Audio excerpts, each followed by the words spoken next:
அனைவருக்கும் வணக்கம். தெய்வீக பலன்கள் சேனல் சார்பாக தங்களை அன்புடன் வரவேற்கிறோம். இன்று நம் காணொளியில் காண விரும்புவது கந்த சஷ்டி கவசம் பாடுவதனால் உண்டாகும் நன்மைகள் என்ன என்பதை பற்றி இந்த காணொளியில் பார்க்கலாம். வாருங்கள் காணொளிக்கு செல்லலாம். மறக்காமல் ஒரு சப்ஸ்கிரைப் செய்யவும். கந்த சஷ்டி கவசத்தை தினமும் படிப்பதனால் நம் உடலில் ஒருவித நேர்மறையான ஆற்றல்கள் பரவி சுறுசுறுப்பு அதிகரிக்கும். முக்கியமாக கந்தனை நினைத்தாலேயே கஷ்டங்களும் கடின சோதனைகளும் ஓடிவிடும். முக்கியமாக முருகப்பெருமானுடைய அருளை பாடப்படும் கந்த சஷ்டி கவசத்தை பாடுவதனால் எப்படிப்பட்ட பலன்களை பெற முடியும் என்பது உங்களுக்கே தெரியும். அதனால் நாம் சுறுசுறுப்புடன் செயல்பட வேண்டும். முக்கியமாக கந்த பெருமானை மனதில் நினைத்து கொண்டு முருகனின் பெயரால் நவகிரகங்களும் நமக்கு துணை நிற்பார்கள். எதிரிகளின் மனம் மாறி தோழமை உண்டாகும். வீட்டை பிடித்திருக்கும் தரித்திரம் பேடை செய்வினைகள் அடியோடு அழிந்துவிடும் என்பது ஐதீகமாகும். வீட்டில் இருக்கும் எதிர்மறை சக்திகள் நீங்கி நேர்மறை சக்திகளான லட்சுமி கடாட்சம், குழந்தை பாக்கியம், மன நிம்மதி உண்டாக கந்த சஷ்டி கவசம் தினமும் பாடுங்கள். தினமும் கந்த சஷ்டி கவசத்தை தினமும் பாடுவோருக்கு மரியாதை மதிப்பு அனைத்தும் உண்டாகும்.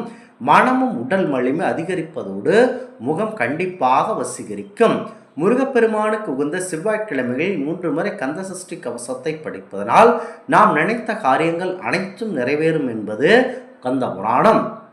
முருகனுக்கு உகந்த தினங்களில் சஷ்டி விரதம் மேற்கொள்ளும் தினத்திலும் முருகனுக்கு விரதம் இருக்கும் 3 கந்த சஷ்டி கவசத்தை படிப்பதனாலும் முருகனுக்கு நெய்தீப முயற்சி வெளிப்படுவதாலும் நடக்காத காரியம் அனைத்தும் கண்டிப்பாக நடந்தே தீரும் என்பது நம்பிக்கை. இறைவனுடைய நம்பிக்கை இல்லாதவர்களுக்கு இந்த விரதம் மேற்கொள்வது சவாலாக இருக்கும். கந்த சஷ்டி கவசம் என்பது ஒரு சாதாரண பக்தி பாடல் அல்ல. இதில் சர்வ சக்திகளும் அடங்கிய மந்திரமாகும். முற்காலத்தில் முனிவர்களும் சித்தர்களும் காட்டில் வசிக்கும் போது அப்போது ஒரு சித்தர் தியானத்தில் இருக்கும்போது தீய சக்திகளிடம் தப்பிக்க கந்த சஷ்டி கவசத்தை சிவமந்திரத்தையும் பாடி வந்தனர். இப்படிப்பட்ட அற்புத பலன்களை தரக்கூடிய கந்த சஷ்டி கவசத்தை தினமும் மனமுருக பாடினால் முருகப்பெருமானுடைய அருள்பால் வேதனைகள் மற்றும் அனைத்தும் நமக்கு உண்டாகி இருந்து கெட்டது நீங்கி அனைத்தும் நன்மையாக நமக்கு வந்து சேரும். முக்கியமாக கந்த பெருமானை நினைத்து சஷ்டி, அதாவது கந்த சஷ்டி சொன்னால் அனைத்தும் நமக்கு சித்தி ஆகும். முருகனுக்கு விருப்பமானது திருப்புகள் என்றாலும் முருகன் வழிபாடு இருந்தாலே பக்தர்களின் நினைவிற்கு சட்டென வருவது கந்த சஷ்டி கவசம்தான். கந்த சஷ்டி கவசத்தை தினமும் தொடர்ந்து 48 நாட்கள் பக்தியுடன் சொல்லி வழிபட்டால் முருகனுடைய அருள் நிச்சயம் கிடைக்கும் என்பது ஐதீகமாகும். முருகனே உடன் இருப்பார் என்பது பலரும் அனுபவத்தில் கண்ட உண்மையாகும். அப்படிப்பட்ட கந்த சஷ்டி கவசத்தை ஒரே நாள் 36 முறை பாடினால் அவ்வளவு சிறப்பு கிடைக்கும். முருகப்பெருமான் அருளை பெறுவதற்கும் அவரை போற்றி பாடுவதற்கும் உரிய புகழ்பெற்ற மந்திரம் கந்த சஷ்டி கவசம். இதனை பாலதேவராய சுவாமிகள் இயற்றினார். திருச்செந்தூரில் முருகப்பெருமான் அருளை பெற்ற பாலதேவராய சுவாமிகள் கந்த சஷ்டி கவசத்தை இயற்றி பாடியுள்ளார். இதை அரங்கேற்றியது சென்னிமலை திருத்தலத்தில். தற்போது அதிகமானவர்கள் பாராயணம் செய்யும் சஷ்டியை நோக்க எண்ண துவங்கும் கந்த சஷ்டி கவசம் பாடல் திருச்செந்தூர் தலத்திற்கு உரியதாகும். இதேபோல் முருகப்பெருமான் 6 படை வீடுகளுக்கும் தனித்தனியே கந்த சஷ்டி கவசம் இயற்றியுள்ளார் பாலதேவராய சுவாமிகள். அவ்வளவு சிறப்புமிக்க கந்த சஷ்டி கவசம் பாடினால் தீராத வினைகள் தீரும், முருகனுடைய அருள் கிடைக்கும் என்பது பலரும் வாழ்வில் கண்ட அனுமான ரீதியான உண்மையாகும். அவ்வளவு ஏன் கந்த சஷ்டி கவசத்தை தொடர்ந்து 14 முறை சொன்னாலேயே முருகனே ஏதாவது ஒரு வடிவத்தில் வருவார் என்பது பெரியோர்களுடைய வாக்கு. இப்படிப்பட்ட மகிமை மிகுந்த கந்த சஷ்டி கவச பாடலில் ஒரு நாள் 36 கொண்டு ஓதியே ஜெபித்து உகந்து நீரடியே அதிர்ஷ்டத்திற்குள்ளோர் அடங்களும் வசமாய் என பாலதேவராயன் சுவாமிகள் குறிப்பிட்டிருப்பார்.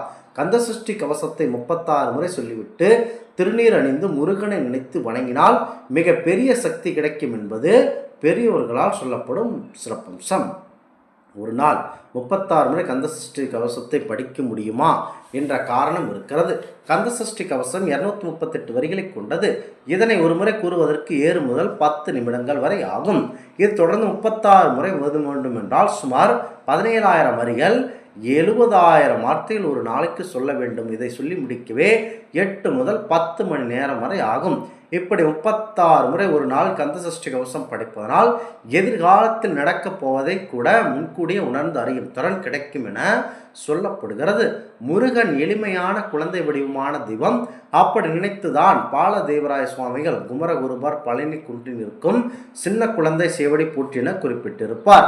அப்படி இருக்கும்போது தினம் 36 முறை கந்த சஷ்டி கவசம் படித்தால்தான் முருகனுடைய அருள் கிடைக்கும் என பலர் சொல்வது ஏற்றுக்கொள்வதாக இருக்கிறது. முக்கியமாக முருகப்பெருமான் நமக்கு ஒரு முகம், அதாவது சண்முகம், ஆறுமுகம் என 2 வடிவங்களில் காட்சி அளிக்கிறார். இதில் ஒரு முகம் கொண்டவர் சுப்பிரமணிய சுவாமி. இவர் வள்ளி தெய்வ யானையுடன் ஒரு முகத்துடன் அருள் செய்கிறார். அவருடைய அட்சரம் தான் சரவண பவ என்ற 6 எழுத்து மந்திரம். அதே போல 6 முகம் கொண்ட சண்முக கடவுளின் அட்சரம் சரவண பவ, ரவண பவ, வன பவ சர, ந பவ சரவ, பவ சரவண, ப சரவண பவ. சண்முகரை வழிபட்டால் வீரம், வெற்றி, சாதகத்தில் ஒருவருடைய நோய், கடன் ஆகியவற்றை குறிக்கும் 6ஆம் இடம் சரியாகும். இந்த சண்முக கடவுளுக்கு ஒரு சக்கரம் உள்ளது. இது 36 அச்சரங்களை கொண்டதாகும். முருகனுக்கு சராட்சரன் என்ற திருநாமம் இருக்கிறது. இதில் இருக்கும் அட்சரம் என்ற சொல்லுக்கு எழுத்து என பொருள். 6 அட்சரங்களை உரியவரே முருகப்பெருமான். இந்த அட்சரங்கள் 36 அட்சரங்களை கொண்ட எந்திரங்கள் 2 முருகன் கோவிலில் மட்டுமே உள்ளது. ஒன்று திருப்போரூர் முருகன் கோவில். இது முருகப்பெருமான் போர் புரிந்த தலமாகும். இங்கு முருகனுக்கு தனிப்பட்ட சக்கரம் ஒன்று உள்ளது. எதிரிகள் தொல்லை மற்றும் நோய் நொடிகள் இருந்து விடுபட 36 எழுத்துக்களை கொண்ட எந்திரத்திற்கு பக்தர்கள் அபிஷேகம் செய்து பலன் பெறலாம். அதேபோல் மற்றொரு 36 அச்சரங்களை கொண்ட எந்திரம் உள்ள கோவில் மதுராந்தகம் அருகே உள்ள பெரம்பேர் கண்டிகை என்ற ஊர். இந்த ஊரில் சிறிய குன்றின் மீது அமர்ந்திருக்கும் முருகன் கோவில் தல விருட்சம் ருத்ராட்சமாக உள்ளது. முக்கியமாக எதிரிகளை வீழ்த்தவும், செவ்வாய் தோஷம் நீங்கவும், சாதக தோஷம் நீங்கவும், உடல் ஆரோக்கியம் பெறவும் ஆறுமுகருக்கு சத்துகுரு சம்ஹார ஓமம் செய்யலாம். இந்த ஓமத்தின் மரங்கள் 6 தருக்கள், 6 விதைகள், 6 போன்று பயன்படுத்தப்படும் பொருட்கள் அனைத்தும் 6 எண்ணிக்கையிலேயே இருக்கும். இதனையே கந்த சஷ்டி கவசத்தில் கூடப்படுகிறது. 36 உரு என்று சொல்வது 36 முறை கந்த சஷ்டி கவசத்தை சொல்ல வேண்டும் என அர்த்தமாகும். இந்த ஆன்மீக தகவல் உங்களுக்கு பிடித்து இருந்தால் தெய்வீக பலன்கள் சேனலை கண்டிப்பாக சப்ஸ்கிரைப் செய்து கொள்ளவும். மீண்டும் ஒரு நல்லதொரு காணொலியில் உங்களை சந்திக்கிறோம். நன்றி, வணக்கம்.